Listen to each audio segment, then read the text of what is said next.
As you start the Kickstart canvas, I wanted to give you a little bit more direction so you knew how to kind of break down the different types of users in the sales and marketing funnel. So when you first come in, it's going to ask you about now users.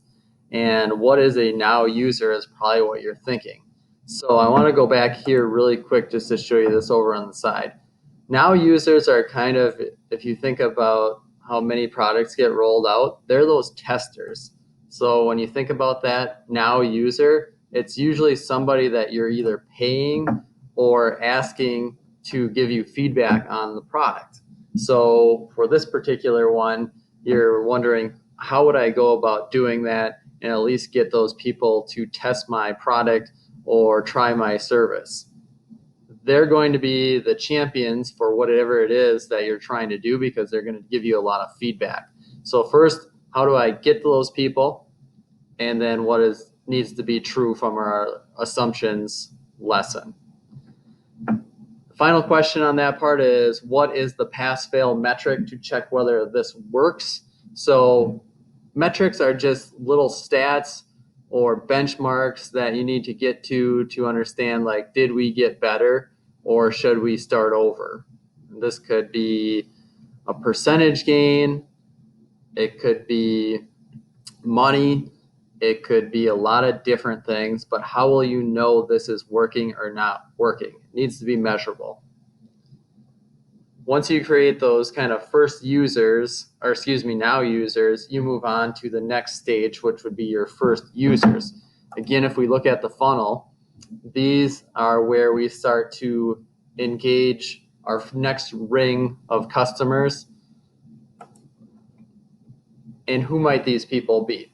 So for example, there was a beverage company here out of Minnesota, basically in our backyard, that was called Aspire Beverage.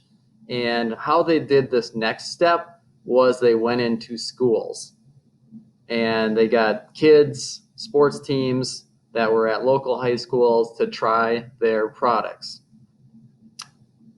So again, where do you find these people? How do you make them aware of your product? And again, what needs to be true for this to be successful? Again, how will you know if it works or if it doesn't work? Kind of getting into the next ring. So as we look back over here, now we're getting to where people are considering the buying process more seriously. We're not necessarily just going right to them, but we want them to find our products or our services. So it says you want your customers to start thinking right away about whether they might be interested in buying your product. So how do you get them to that consideration in their mind that they're thinking about actually buying that product? Now, there's a number of ways that you could do that. If we look back over here, at this point, we're into the consideration set.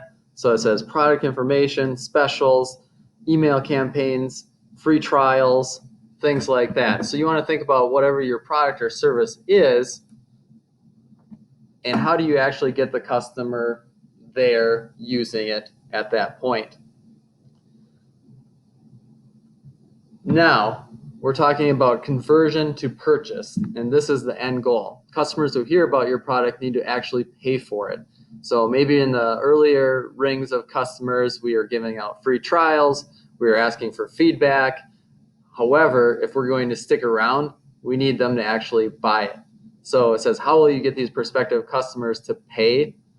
And that's where you have to get a little bit creative.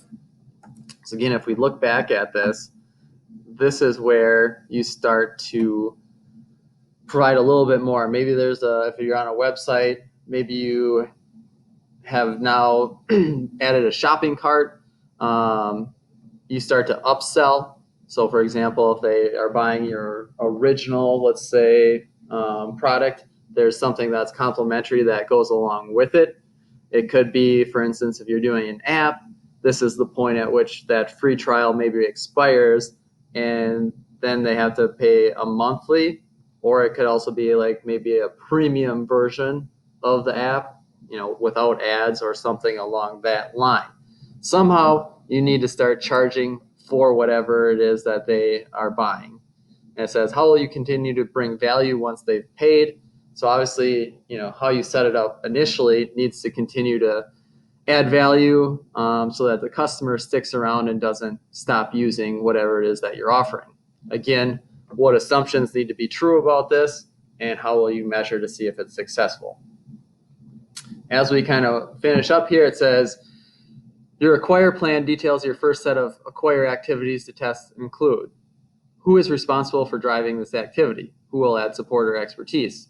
So this is where you kind of get into your team and who's going to be responsible for doing what.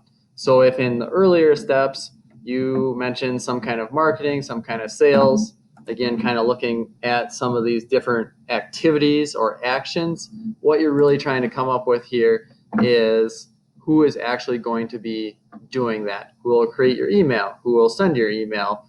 Are you paying for this? And what I'm expecting here is not that you have a super detailed budget, but what I want you to think about is, do I have to hire, outsource, or pay somebody for this? And where will I get that money?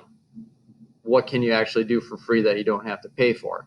If you're really starting your business, nobody wants to spend a bunch of money. So how do you do this the cheapest way possible? Kind of create a brief timeline. Again, you're kind of guessing at this, but just take a shot at it. We're more worried about the process than anything else. It says, why specific measurable acquisition goals of the plan? These are benchmarks. These are things that by the end of the summer, we want to have this in place. By the time Christmas rolls around, we want to have this done by the first of the year. So you want to kind of just break it down into chunks so that it's more manageable. Again, you're giving it your best shot. There's a lot of things that you're guessing at and don't know. The whole point of this is that you learn the lean startup process so that eventually we can apply this to your own business concept or idea.